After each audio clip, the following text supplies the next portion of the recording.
and so they took it over. And I think the Operation Mockingbird and all these things, control of the media and all that, they control the narrative. You know, you remember, and you probably know as much as I do or more about that. But some of the people that, like the Beatles, and the Mamas and the Papas and all these other groups, that a lot of them suspicious deaths. Yeah. And that was to control the narrative. There was a time when probably some of these people, like John Lennon, people would listen to him more than they. If Lyndon Johnson said something and John Lennon said the opposite, they believe John Lennon. And they can't have that. But I think they believe now that they control the narrative, so they don't have to. They already overthrew the government. They don't have to do it anymore. Mm. And I got us all on antidepressants and TV and the internet, addicted to our smartphones. But Robert, you have some new information about the rifle used to shoot JFK? Oh yeah, that's interesting. I think it's a good example of what we think of as being reality that is not, and that was that part of the plot to kill JFK and the planning for it was that a company, let's see, it's Inter Armco, was the name of the company. And it's a CIA front, and this is the company that fostered what we consider, like, if you look at an AR-15 or an M16, they have you recognize that as being an assault weapon of a specific design. They're very similar. And they developed this. I think they started, the first one was an AR-1, and they had AR-10, and they had NATO weapons, and they were they had the external clip, and they had that look, you know, with the sights on it and so forth. And you look at when you recognize that they're similar, and they needed a weapon. The planning committee that assassinated JFK, they wanted a weapon that was very high velocity, small caliber, and very easy to handle and hide. And they wanted to be able to disassemble it. And so the people on that planned the assassination, I talked to, and the guy's name was Cummings. He was a CIA operative. He's a CIA agent or officer that headed this company up and pretending it was a private company. It was actually a CIA cutout. And so they called him and says, look, we need a weapon that does this, and it's easy to handle and light, and we can hide it and all that.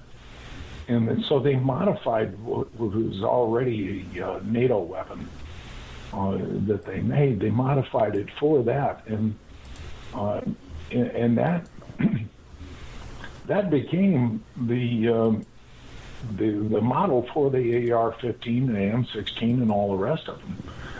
And then Inter Armco just flooded the market with these things. After that, and the reason they can make money that's dark money, you know, off the books, and they don't have to go to Congress for it. And also, these things are really handy. If you want to overthrow a country, you can. If you've got insurgents and you know where they are, you can drop a skid of these things. Especially in a country where it's illegal to have firearms, and even, you know, some of these dictators that don't trust their own police, and so their police won't have weapons.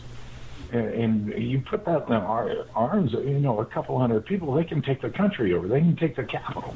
They can just go in and take it with these weapons. And so they're a very handy weapon, and they made quite a bit of money on it.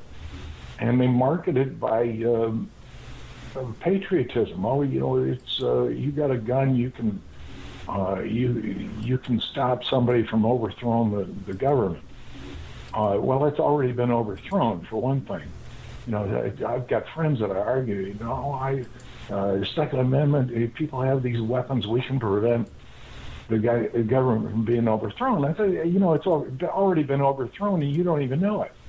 Your weapon didn't do too good. And so that's where, and all this mystique about three-cornered hats, and these politicians have run with these signs that have this guy like a Minuteman or something with a three-cornered hat, and and they're gun advocates and all of that is total just fabrication. In the Second Amendment and all of it's our freedom and all that, and associate with that weapon when it was used like the same weapon to kill, I think it was 20 kids and teachers and administrators at Sandy Hook. That's what it's being used for. And then wrap that in patriotism, and they marketed, there were lawsuits at the Sandy Hook. Some of the parents, they got together and sued, and I think it was Remington that manufactured that weapon, but it was of that design that came out of the JFK assassination.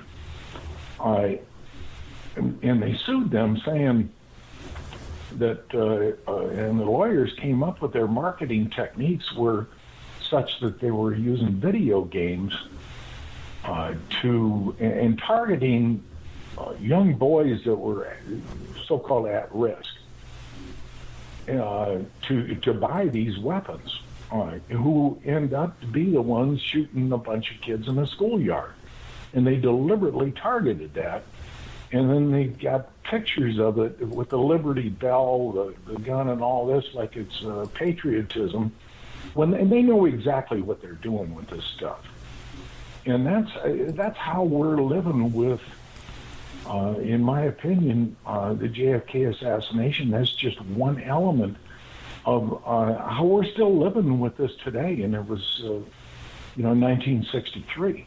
Robert, and we don't really even understand it. Let me ask you a question. In your book, American Heart of Darkness, The Transformation of American Republic into a Pathocracy, you talk about how you feel like a lot of these assassins, like Oswald and Sirhan, Ted Kaczynski, Timothy McVeigh, were mind control subjects. What do you think about these school shooters, the school shooters? Do you think they also are somehow being created? Well, I think some of them are, and maybe more than some. And I think there is evidence. Some of these people, the Unabomber was. This is a slightly different thing, but this guy definitely was in a. I think it was Harvard University. They had him in Kaczynski. They had him in a mind control experiment. There's no doubt about that. And there are others, and I think there is a connection there. I'm trying to remember because I had several examples of people that were in mind control experiments. Well, then why don't you tell us about Sirhan? Because I know that's really big on your heart right now because he has a parole hearing coming up. Yeah, he does. And I wanted to mention before I forget. Okay. Well, let me mention that afterward because, you mentioned Sirhan, and everybody says, well, there's pictures of him shooting Kennedy. He did it in front of a crowd. It's a slam dunk. This guy did it. He's guilty. But come to find out, and this is the psychiatrists and psychologists, even the prison psychologists and psychiatrists don't believe that Sirian remembers any of that. And there was a time, it was a few weeks, where he just plain disappeared. And I strongly suspect that he was hypnoprogrammed and with drugs and things like that, and does not remember even being done that, and that he was groomed to be a Manchurian candidate assassin, Patsy. And the other thing is that he was never, and no witnesses ever put him close enough to RFK to have fired the shots that killed RFK. And the one fatal shot was behind his right ear in the mastoid bone, where it's a spongy bone that a .22 bullet can go through. And assassins that know what they're doing, they aim for that. If they can get close enough to somebody and get up on them and put a shot right there, they've got them. Sirhan was in front of RFK. He was never close enough to have fired that weapon there. The coroner, Noguchi, he was the coroner of the Stars and all that. He said that his examination of that was that whoever fired that weapon was behind. It was from behind, and that the powder marks and burns, that it had to have been about an inch, at most an inch and a half away from RFK's behind his ear, that weapon was fired, and Sirhan was never there. The prosecutors in the case said, well, Kennedy was turned around, but none of the witnesses say that. He had turned around, shake a hand, or I think it was a waiter or something, and then turned back around, and Sirhan was firing wildly. But here you have these shots, one of them right behind his ear, into that mastoid bone that was strategically placed. Two others that were from the back that were aimed or directed, the shots would go into his heart, and this is what a trained assassin would do. And you had Roosevelt, Greer, and all these guys tackling him, and he's firing wildly around. There's no way he could have placed those shots there. He was not in the position, and not doing it. So and I'm not the only one.